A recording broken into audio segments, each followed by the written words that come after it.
नमस्कार मित्रांनो, आज आपण पाहणार आहोत एक महत्त्वाचा मुद्दा।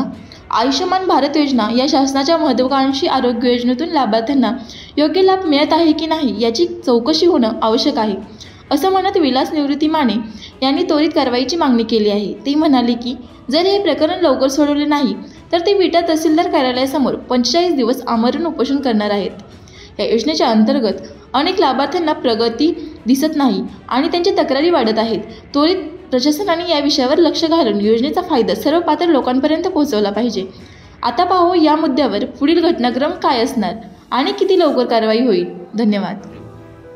मी विलास निवृत्ती माने, राहणार गानवड। मी सामाजिक काम करत असतो। तर ह्या कारणातून जे आयुष्यमान भारत जे आहे ते स्कीम शासनाने लागू केलेली आहे, तर ती शासनाने ही स्कीम लागू केलेली आहे ती अति उत्तम आहे, पण त्याचा लाभ लाभार्थीला होत नाही।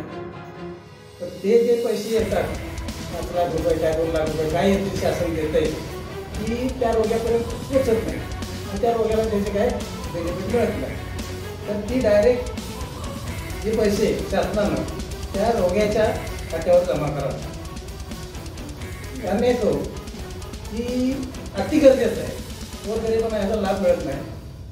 10,000चं जर बिल झालं असेल तर ते 2 लाख का 4 लाख रुपये काढून त्याची काय माहिती नाही पडत। गोरगरिबांना माहीत पडत नाही तेव्हा शासनाला माहीत पडत। शासन त्याचं काय बेनिफिट बिल बघत नाही, बघणारे ती तरी काहीतरी घोटाळे होत असतील। तर त्या रोग्यांना परफेक्ट त्यांनी तुम्ही त्याला बंद मिळावा, दवाखान्याच्या बिलांना तुमचे तेवढेच पैसे बँकेतून त्यांच्या खात्यावर जाते, ते त्याच्या सहीने गेले पाहिजेत, कुणाच्या रोग्याच्या त्या लाभार्थीच्या सहीने गेलं पाहिजे।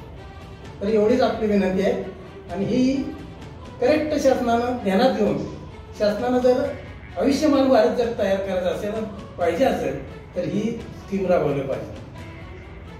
तर हे माझी अत्यंत कळकळीची विनंती आहे। जर असं नाही झालं तर मी 45 दिवसाचा टाइम दिलेला आहे। 45 दिवसात जर नाही द्यायचं मला मंजुरी मिळाली तर मी आमरण उपोषण करणार आहे आणि नाही कुठलाही एकही कागद मी देणार नाही।